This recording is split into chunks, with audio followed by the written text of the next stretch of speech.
तो आज मैं आप लोगों को पढ़ाऊंगा कम्प्लेक्स कंपाउंड्स। कम्प्लेक्स कंपाउंड्स को ही हम लोग बोलते हैं कोऑर्डिनेशन कंपाउंड्स। 12 का ये एक चैप्टर है।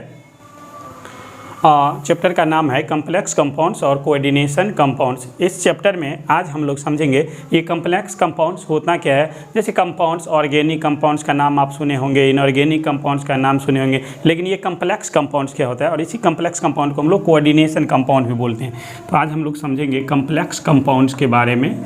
कम्प्लेक्स कंपाउंड, कम्प्लेक्स कंपाउंड को ही हम लोग बोल देते हैं कोऑर्डिनेशन कंपाउंड, बोलते हैं कोऑर्डिनेशन कंपाउंड। तो ये कम्प्लेक्स कंपाउंड और कोऑर्डिनेशन कंपाउंड्स क्या होता है, इससे पहले हम लोग समझ लेते हैं। जो कम्प्लेक्स कंपाउंड में कुछ टर्म्स होता है, जैसे central metal atoms, ligands, counter cations, counter anions, ये सब क्या होता है और हम पहचानेंगे कैसे। तो कम्प्लेक्स कंपाउंड्स सबसे पहले जैसे ऑर्गेनिक कंपाउंड्स का पहचानने का एक तरीका होता है कि कार्बन हाइड्रोजन के बीच बॉन्ड होना चाहिए। इनऑर्गेनिक कंपाउंड्स पहचानने का एक तरीका होता है कि कार्बन हाइड्रोजन के बीच में बॉन्ड्स नहीं होना चाहिए, मतलब lack of bonds between carbon and hydrogen in inorganic compounds. But in case of organic compounds carbon hydrogen bonds must be present. But in complex compounds and coordination compounds, how to recognize complex compounds? तो first of all आपको ये चीज़ देखना है, सबसे पहले आपको देखना है एक स्क्वायर ब्रैकेट। इस तरह से एक स्क्वायर ब्रैकेट मिलेगा और इस स्क्वायर ब्रैकेट के अंदर में यहाँ पर कोई एक एटम आपको मिलेगा, जैसे M, और यहाँ पर X, Y, Z, जैसे X2 दे देते हैं, Y3 दे देते हैं, कुछ भी, और Z है, ऐसे कुछ भी दिया हुआ रहेगा। और यहाँ पर हम C दे देते हैं, यहाँ पर दे देते हैं A। तो इस तरह का जो कंपाउंड्स होगा उसी को हम लोग बोलते हैं कम्प्लेक्स कंपाउंड, मतलब स्क्वायर ब्रैकेट होना चाहिए। इसमें ये जो स्क्वायर ब्रैकेट स्टार्ट हुआ है, इसमें जो ये पहला आइटम होता है इसको हम लोग बोलते हैं central metal atom. Central metal atoms, इसको हम लोग बोल देंगे सेंट्रल मेटल एटम्स। और स्क्वायर सेंट्रल मेटल एटम के बाद देखिए ब्रैकेट स्टार्ट होगा, ब्रैकेट स्क्वायर ब्रैकेट क्या होगा, स्टार्ट। देख लीजिए स्क्वायर ब्रैकेट स्टार्ट हुआ और जो भी पहला आइटम मिले उसको हम लोग बोल देंगे सेंट्रल मेटल आइटम। उसी को बोला जाता है सेंट्रल मेटल एटम्स, क्योंकि सेंट्रल मेटल आइटम पहचानना आना चाहिए, क्योंकि हम इसी चैप्टर में जो भी कुछ पढ़ने जा रहे हैं वो सेंट्रल मेटल आइटम के बारे में ही पढ़ने जा रहे हैं। सेंट्रल आइटम का कोऑर्डिनेशन नंबर, उसका ऑक्सीडेशन नंबर, फिर हाइब्रिडाइजेशन, इवन हम आइसोमेरिज्म पढ़ेंगे, पैरामैग्नेटिक, डायमैग्नेटिक, जो भी कुछ हम लोग समझेंगे सेंट्रल मेटल के आधार पर ही हम लोग समझते हैं। सेंट्रल मेटल एटम के बाद, ध्यान से सुनिए, सेंट्रल मेटल एटम के बाद, फिर से सुनिए, सेंट्रल मेटल एटम के बाद और स्क्वायर ब्रैकेट से पहले जो भी होगा उसको हम लोग बोल देंगे लिगांड्स। जैसे यहाँ पर X2 है, Y3 है और Z है, तो ये सारा के सारा जो है ये सब जो है आपका हो गया लिगांड्स। फिर सुनिए, जो स्क्वायर ब्रैकेट के बाद जो भी पहला आइटम हो गया सेंट्रल मेटल आइटम, उसके बाद जो भी होगा, लेकिन ब्रैकेट के अंदर, ब्रैकेट के देखिए ब्रैकेट के अंदर जो भी होगा वो हो जाएगा लिगांड्स, और इधर जो मिलेगा उसको हम लोग बोल देंगे एनायन। ब्रैकेट के बाद जो भी होएगा वो हो जाएगा एनायन, ब्रैकेट से पहले जो भी होगा वो हो जाता है कैटायन। इसको हम लोग काउंटर कैटायन भी बोलते हैं और काउंटर इसको एनायन भी बोलते हैं। वैसे सिंपली बोल सकते हैं आप इसको कैटायन और इसको एनायन। जैसे हम एग्जांपल लेते हैं, एग्जांपल से पहले और ये हम देखते हैं कम्प्लेक्स कंपाउंड का एक ये टाइप, इस तरह का कम्प्लेक्स कंपाउंड हो सकता है, या दूसरा ऐसा भी हो सकता है। जैसे यहाँ पर C दिया हुआ है, मान लीजिए M दिया हुआ है, X दिया हुआ है और Y दिया गया है, यहाँ पर 4 दिया गया है और X2 दिया गया, ऐसे करके भी आपको मिलेगा कम्प्लेक्स कंपाउंड। इसको तो हम लोग बोल देंगे कैटायन। उसी तरह से ये हमारा क्या हो जाएगा कैटायन। ये बीच वाला इसको क्या बोल देंगे, इसको बोल देंगे सेंट्रल मेटल एटम। यहीं पर हम ये दिखा देते हैं सेंट्रल मेटल एटम। और ये जो है ब्रैकेट के लेकिन अंदर, तो ये जो है आपका क्या हो गया यहाँ पर लिगांड्स। या फिर ऐसे हो सकता है तीसरा, M दे देते हैं, यहाँ पर X6 दे देते हैं,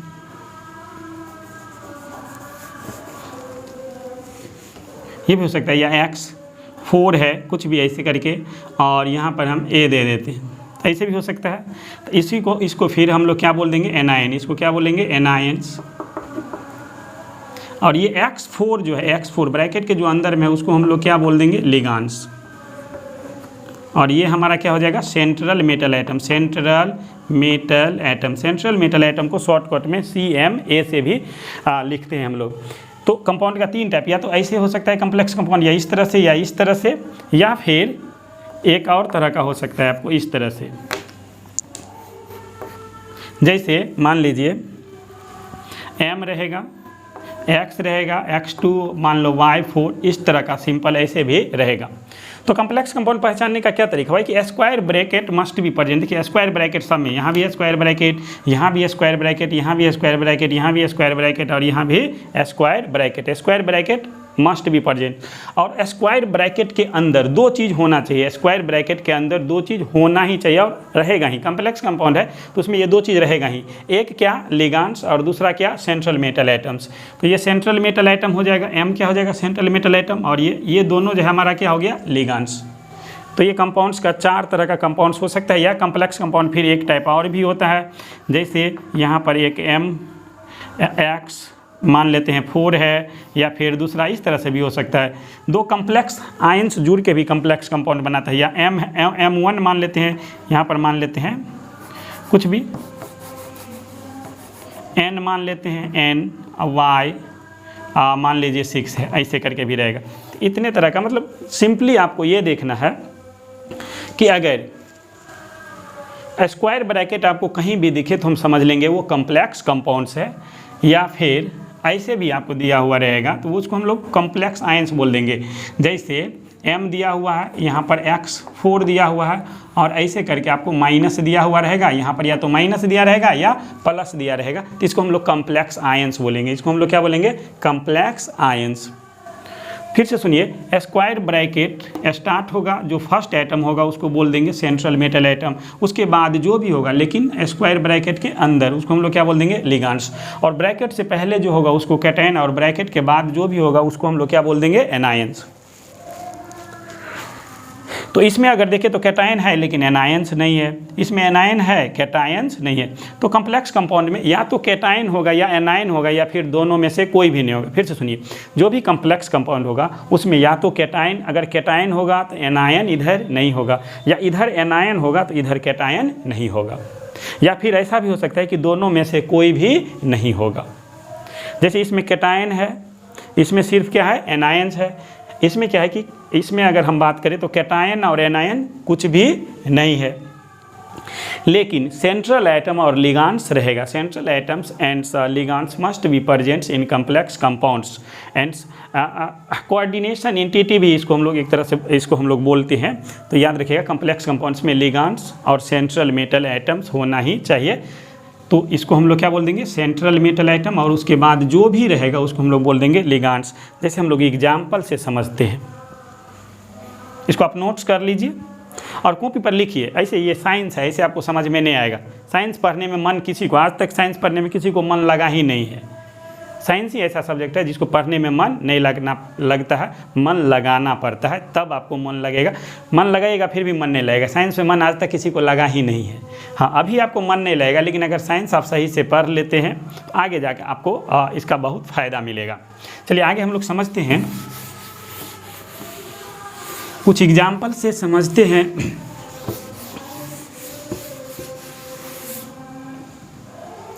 जैसे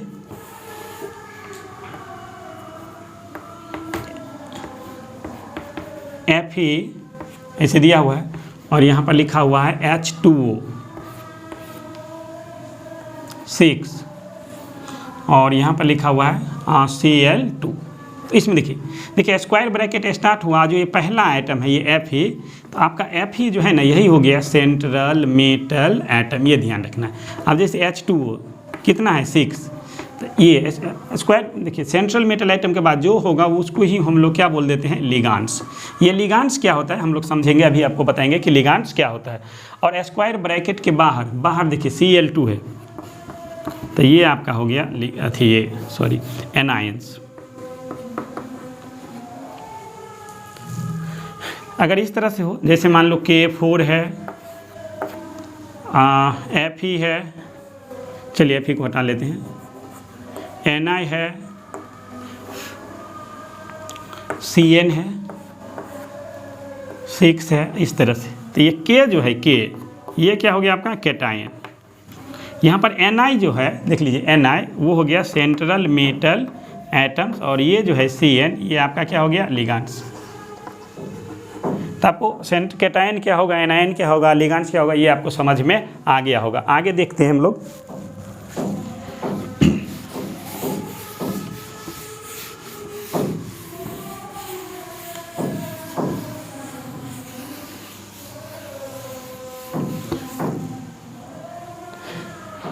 देखिए अगर ये सब जो बात अभी मैं बता रहा हूँ अगर ये सब आपको आता है तो आप स्किप करके आगे बढ़ जाइए, कोई दिक्कत नहीं है। लेकिन मैं तो शुरू से ही बताऊंगा, बेसिक से फंडामेंटल से बताएंगे, क्योंकि सब स्टूडेंट सब बच्चे ऐसे होते हैं जिसको ये सब चीज़ का जानकारी नहीं होता है। कुछ बच्चे का जानकारी कुछ बच्चे के पास में इस चीज़ का जानकारी होता है, तो जिसको जानकारी है इस चीज़ का वो आप स्किप करके आगे बढ़ जाइए, कोई बात नहीं।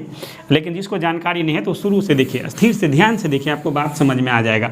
अब ये इस चैप्टर में एक्चुअल में हम लोग को मेन पढ़ना क्या सब है, तो जो सबसे इम्पोर्टेंट टॉपिक है वो है आपका ऑक्सीडेशन नंबर।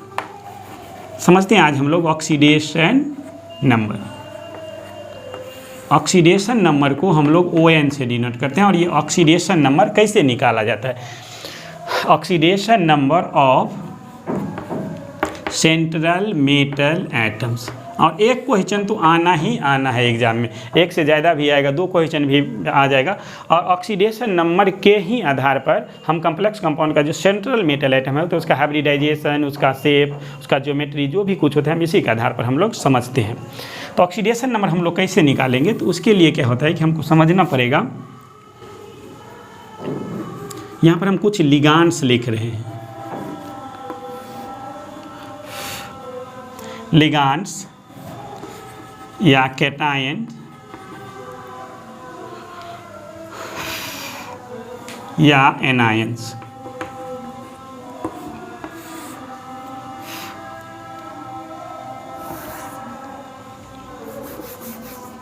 जैसे Cl माइनस होता है, Cl माइनस, Cl एक माइनस होता है,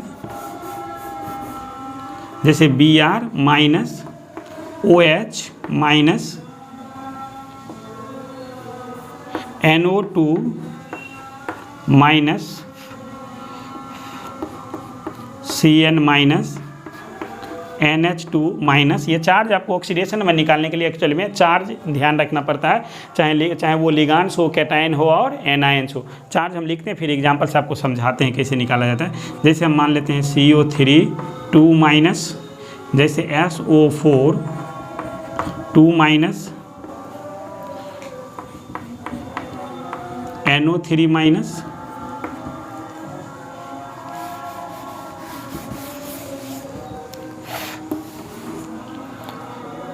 कुछ न्यूट्रल मॉलिक्यूल लिख लेते हैं, जैसे CO, NO, H2O,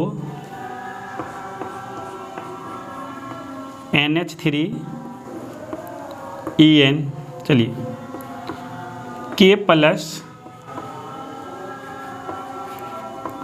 Mg2 plus, Al3 plus. चलिए यहाँ पर हम कुछ लिगांड्स या उसको हम लिगांड्स, कैटायन और एनायन जो भी हो, जैसे ये सब तो कैटायंस हैं, कुछ भी हो जो भी ऐसे दिया हुआ है। यहाँ पर कुछ कैटायन लिगांड्स भी है, कैटायन भी है और एनायंस भी है। हम पहचानेंगे कैसे कि कौन कैटायन है, कौन एनायन है और कौन लिगांड्स है, कैसे पहचानेंगे इसमें कौन कैटायन है, कौन एनायन, कौन लिगांड्स है। ये यहाँ पर हम नहीं समझेंगे, हम इसको समझेंगे कब, जब वो कम्प्लेक्स कंपाउंड में अरेंज किया हुआ रहेगा तब। अभी आपको समझ में नहीं आएगा। सेम चीज़, सेम स्पेसीज एनायन भी हो सकता है और वो लिगांड्स भी हो सकता है। सेम ही चीज़ लिगांड्स भी हो सकता है और एनायन भी हो सकता है। तो हम लोग समझेंगे कैसे। पहले ऑक्सीडेशन नंबर देखिए क्या होता है और निकालते कैसे हैं। जैसे मान लीजिए हमारे पास में ऐसे दिया हुआ है Fe और यहाँ पर लिखा हुआ है H2O6 और साथ में यहाँ पर लिखा हुआ है NO3 का होल 2 ऐसे दिया हुआ है। अब इसमें आपसे क्या पूछ देगा, ये आयरन जो है, यहाँ पर जो आयरन है, इस आयरन का ऑक्सीडेशन नंबर क्या होगा। ये ऑक्सीडेशन नंबर से क्या फ़ायदा होगा, इसका विशेषता क्या हम लोग आगे समझेंगे, लेकिन अभी समझिए ऑक्सीडेशन नंबर आपसे पूछ देगा। और ऑप्शन में यहाँ पर दिया हुआ रहेगा, ऑप्शन में दिया रहेगा +2, बी में दिया हुआ है +4, सी में दिया हुआ है +3 एंड डी में दिया हुआ है मान लीजिए +5। चेक करेंगे कि यहाँ पर ऑक्सीडेशन नंबर क्या आ रहा है। तो हम लोग क्या करते हैं, इसका जिसका ऑक्सीडेशन नंबर इसका पूछेगा, हमेशा सेंट्रल आइटम का ऑक्सीडेशन नंबर हमेशा किसका निकालते हैं हम लोग, सेंट्रल आइटम का। तो इसका हम निकाल लेंगे, तो इसको हम लोग क्या करेंगे, x मान लिए। अब H2O ये जो जिसका सेंट्रल आइटम का जिसका निकालना होता है उसको हम लोग x मान लेते हैं। अब क्या है, चाहे कैटायन एनायन जो भी दिया हुआ रहेगा उस पर हम चार्ज देखेंगे। देखिए H2 सेंट्रल मेटल आइटम के बाद जो होता है वो क्या होता है, लिगांड्स। तो H2O लिगांड्स है, इस पर हम चार्ज देखेंगे। देखिए H2O मॉलिक्यूल्स पर कोई चार्ज नहीं है। जब कोई चार्ज नहीं हो तो उसके लिए हम लोग क्या लिखेंगे, 0। एक H2O पर 0 तो 6 पर भी क्या हो जाएगा 0, 6 पर भी क्या आ जाएगा 0। अब NO3 है, ध्यान से देखिए तब आपको बात समझ में आएगा, नहीं तो समझ में नहीं आएगा। ये चीज़ साइंस है, साइंस ऐसे समझ में नहीं आता है, थोड़ा ध्यान से देखिए, स्थिर से देखिए। तो NO3 पर हम चार्ज देखेंगे। देखिए NO3 पर कितना चार्ज है, -1। ये पूरे NO3 पर -1 है, ये NO2 पर भी कितना है -2। तो NO3 पर कितना है -1 और NO3 है कितना 2, तो हो जाएगा आपका -2, ऐसे लिख लेंगे। अब बराबर में क्या लिखेंगे, 0। तो ये जो x बराबर जब हम यहाँ पर सॉल्व करेंगे तो ये उधर चला जाएगा, राइट साइड जाएगा, तो क्या हो जाएगा +2। इसका मतलब ऑप्शन कौन हो जाएगा, ए। तो इस तरह से हम लोग ऑक्सीडेशन नंबर निकालते हैं। जैसे दूसरा एग्जाम्पल हम लोग समझते हैं, इसको आप नोट्स कर लीजिए। चलिए यहाँ पर समझते हैं हम दूसरा एग्जाम्पल। जैसे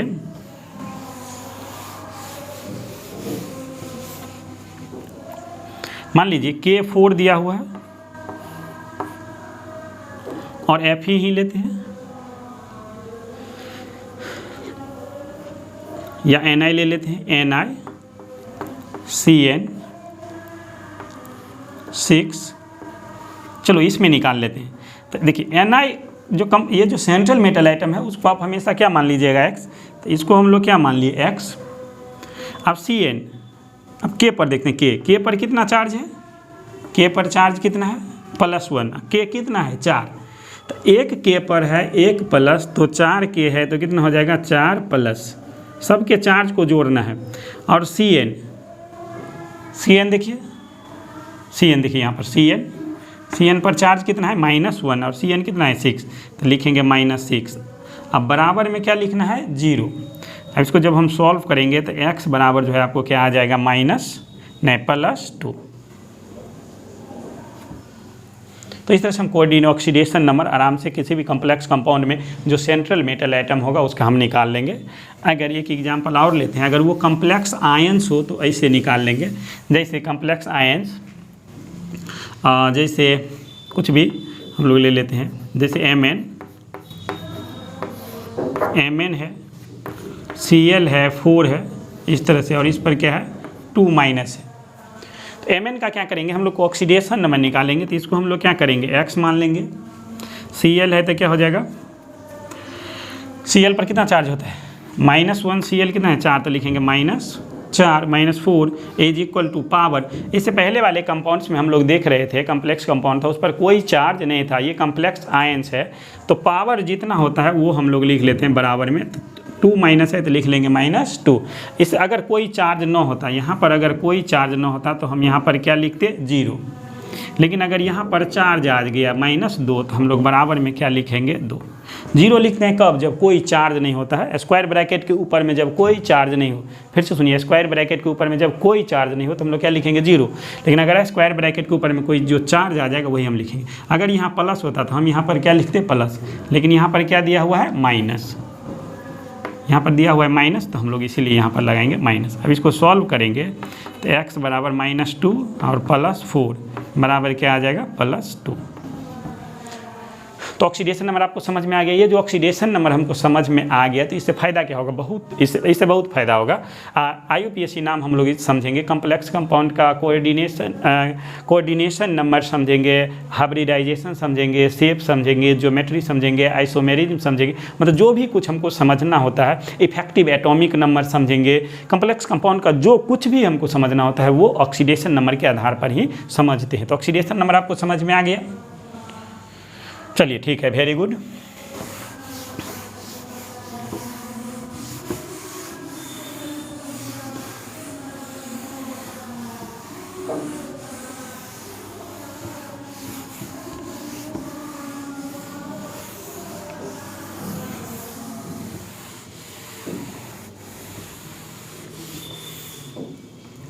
अब थोड़ा इसमें हम लोग समझ लेते हैं ऑक्सीडेशन नंबर आज के क्लास में समझ में आ गया। आगे हम लोग समझेंगे coordination number, hybridisation, shape, IUPAC नाम। लेकिन इससे पहले हम लोग समझ लेते हैं लिगांड्स क्या होता है। तब लिगांड्स का जब हम डेफिनेशन समझ में आ जाएगा हमको, तो आपको कम्प्लेक्स कंपाउंड का डेफिनेशन समझ में आएगा। तो पहले हम लोग समझ लेते हैं कि लिगांड्स होता क्या है। लिखिए लिगांड्स, ये लिगांड्स जो है ये होता क्या है। तो लिगांड्स होता है, लिखिए all those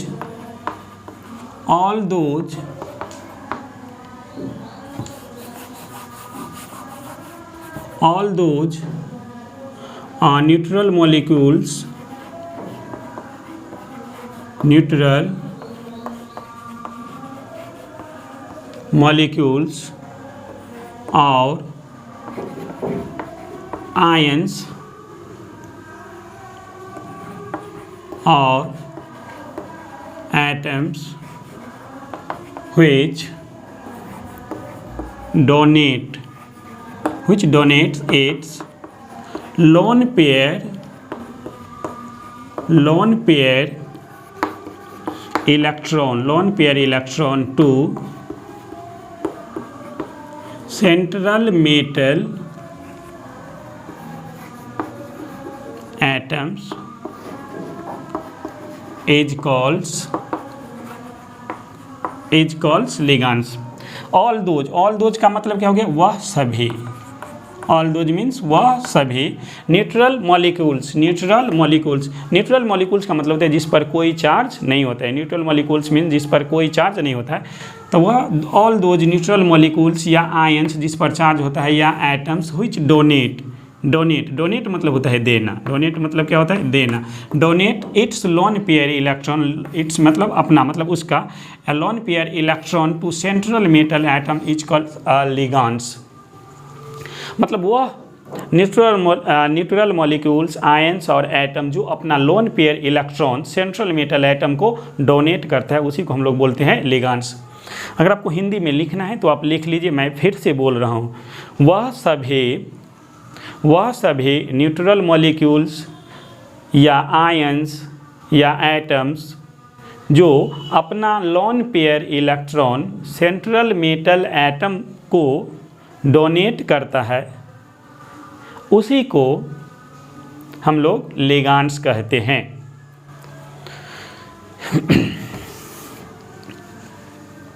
जैसे एक्चुअल में क्या होता है आप ऐसे समझ लीजिए। जैसे अगर हम एक एग्जाम्पल लेते हैं, जैसे Fe है और यहाँ पर हम लोग लिख लिए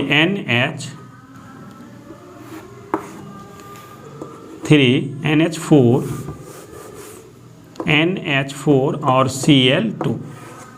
तो यहाँ पर Fe जो है वो सेंट्रल मेटल एटम होगा। Fe जो है वो क्या होगा, सेंट्रल मेटल एटम होगा। और ये NH3 और Cl जो है वो आपका लिगांड्स हो गया। तो ये क्या करेगा, NH3 4 NH3 है तो 4 NH3 हम लोग बना लेते हैं। मतलब एक NH3, 2 NH3, 3 and 4। एक्चुअल में इस तरह का होता है कम्प्लेक्स कंपाउंड। और 2 क्या है, Cl है, तो 2 साइड आप Cl रख दीजिए। सभी जो है ना ये लोन पेयर, जैसे नाइट्रोजन के पास में एक लोन पेयर होता है, ये Fe को क्या करता है एक्चुअल में, ये भी लोन पेयर इलेक्ट्रॉन क्या करेगा, ये भी लोन पेयर इलेक्ट्रॉन क्या करेगा, डोनेट करेगा। सब जो है अपना लोन पेयर इलेक्ट्रॉन्स क्या करता है, सेंट्रल एटम को डोनेट करता है। ये इतना जो लोन पेयर इलेक्ट्रॉन्स ले रहा है, इसके पास में जगह कहाँ है एक्चुअल में? तो एक्चुअल में क्या होता है, कम्प्लेक्स जो डी ब्लॉक एलिमेंट्स होता है उसका डी ऑर्बिटल्स वैकेंट्स होता है, जिसकी वजह से ये लोन पेयर इलेक्ट्रॉन्स को एक्सेप्ट करता है। ये एक्चुअल में ऐसा होता है ये कम्प्लेक्स कंपाउंड्स। NH3 है यहाँ पर, NH3। तो ये हो गया कम्प्लेक्स कंपाउंड्स का, ये एक फिगर हो गया। तो कम्प्लेक्स कंपाउंड्स का अगर हम डिफिनीशन समझेंगे तो that compounds in which central metal atom surrounded by number of ligands, या central metal atom bonded with ligands by coordinate bonds. और ये जो सेंट्रल मेटल एटम और लिगेंड्स के बीच जो बॉन्ड बनता है उसको हम लोग बोल देते हैं कोऑर्डिनेट बॉन्ड। इसको हम लोग क्या बोल देते हैं? Coordinate bonds. इसको क्या बोल देंगे? Coordinate bond. और जो ये लोन पेयर इलेक्ट्रॉन दे रहा है, जैसे NH3 और Cl क्या कर रहा है? लोन पेयर इलेक्ट्रॉन, ये दोनों जो लोन पेयर क्या कर रहा है? डोनेट कर रहा है। तो इसको हम लोग बोलते हैं डोनर। इसको हम लोग क्या बोल देंगे? डोनर। और Fe जो है वो क्या कर रहा है? इलेक्ट्रॉन, लोन पेयर इलेक्ट्रॉन ले रहा है, तो इसको हम लोग बोल देते हैं एक्सेप्टर। जो लोन पेयर इलेक्ट्रॉन देता है उसको हम लोग बोलते हैं डोनर, और जो लोन पेयर इलेक्ट्रॉन एक्सेप्ट करता है उसको हम लोग बोल देते हैं एक्सेप्टर। तो ये तो कम्प्लेक्स कंपाउंड हो गया। मतलब कम्प्लेक्स कंपाउंड्स मतलब that's compounds in which central metal atoms surrounded by number of ligands and bonded with coordinate bonds is called complex compounds. चलिए आगे बढ़ते हैं।